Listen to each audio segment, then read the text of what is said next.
be upon you all. Really great to be with you, and I would like to also echo my appreciation and gratitude to the organizers for the opportunity and for the invitation. I'd like to speak a little bit about the state of literacy in the world, and against that background, I'd like to also move to what is being done and focus on one effort, albeit big effort. One example that I think is doing a marvelous job is a deep, broad, and very rapid initiative for education.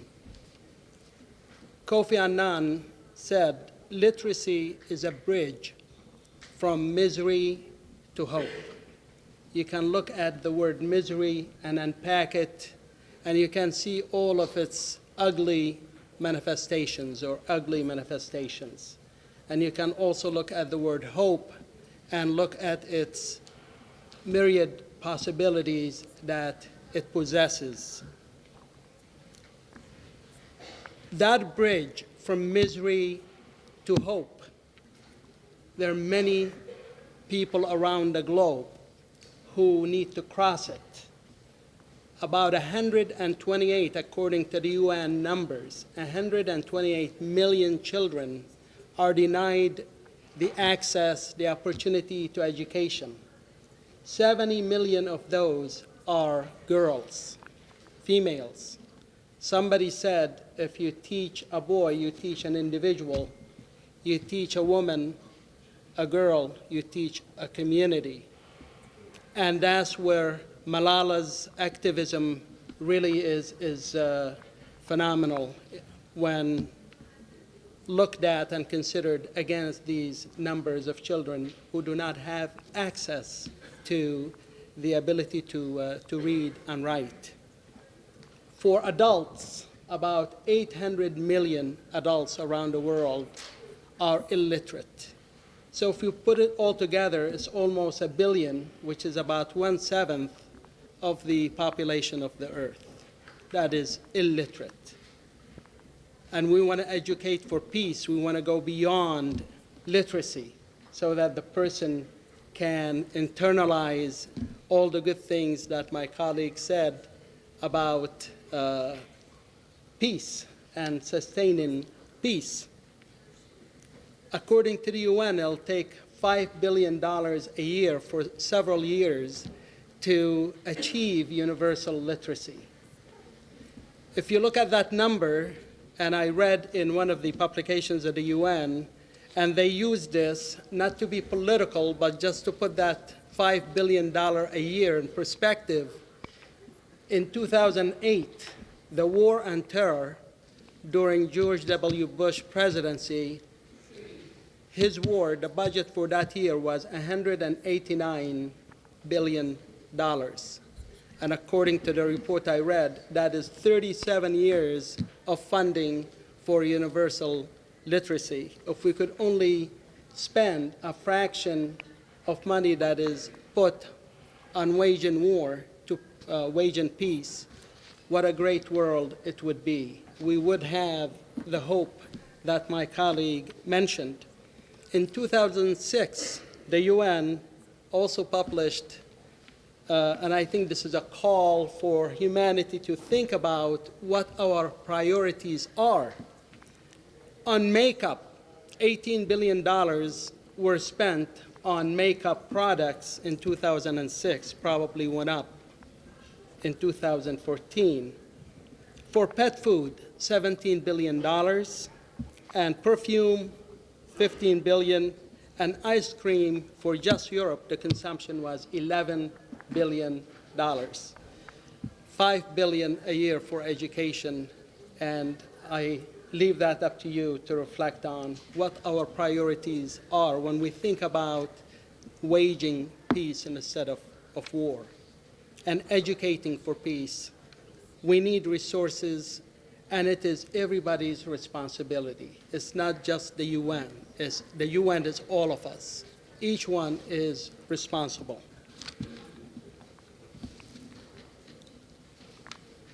The economic cost is estimated to be about $1.19 trillion of illiteracy. And the social consequences are many. And that is what Kofi Annan referred to as the misery.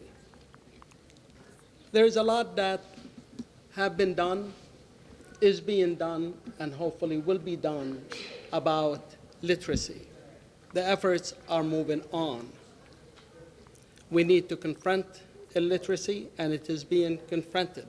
And with it, ignorance, which I believe is a root cause of conflict and the one that leads to eventually violence, intergroup, individual to individual, state to state, all types of conflicts and violences.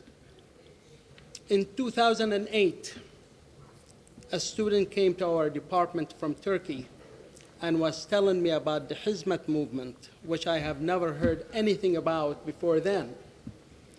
And he told me about the spiritual guide and teacher, Fathullah Gulen, and I haven't heard about him at that time either. So in 2008, I made a trip to Turkey, and I spent most of the week in schools looking at PK through 12. And I also visited public schools, mostly in Istanbul and Ankara. And I saw the difference. There was something, nobody told me this is what we do, it's just my own observations. Something that as soon as you enter a Hizmet school, you see a difference in tone of the teachers, the administrators, the staff, and the students. I was very fascinated. So I went back again in 2009, and 2010, I made more trips. I went to Malaysia, Indonesia, Australia, Singapore, also Albania. And last summer, I spent some time in Erbil.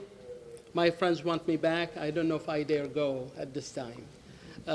Went to Erbil, Sarajevo, and also some parts of Turkey that I have not been to conduct more interviews with students, with teachers, with administrators, to unlock the secret for my own curiosity.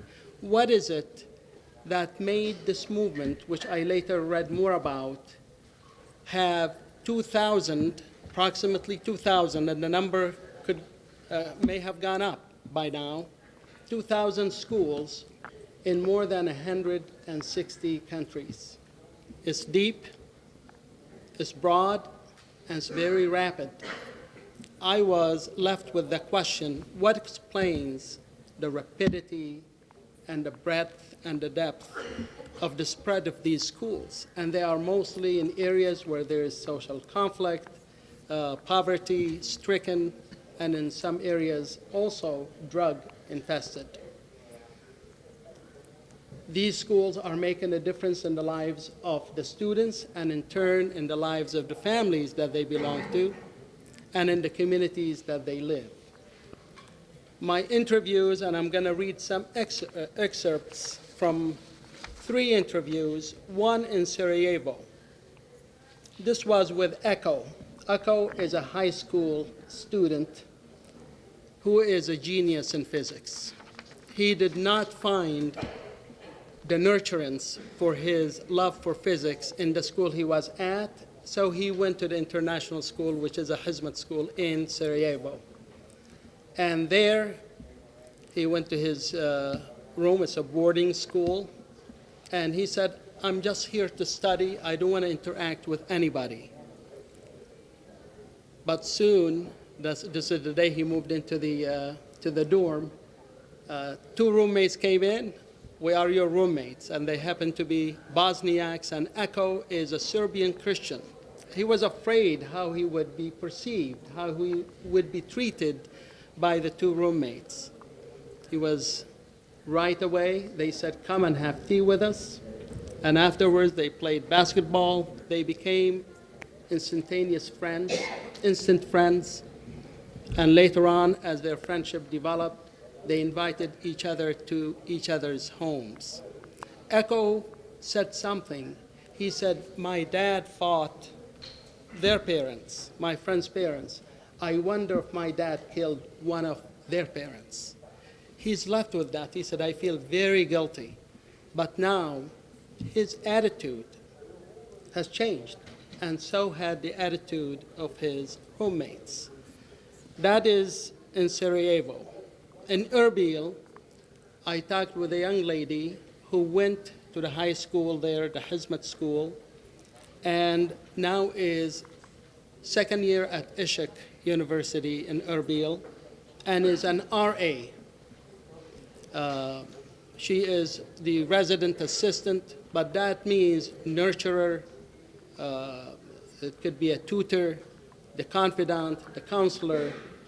Really, that role is very, very big. And she said, my teacher, English teacher, helped me work through the resentment I had toward the Iraqi Arabs because of all the gassing that took place against the Kurds. She was full of resentment.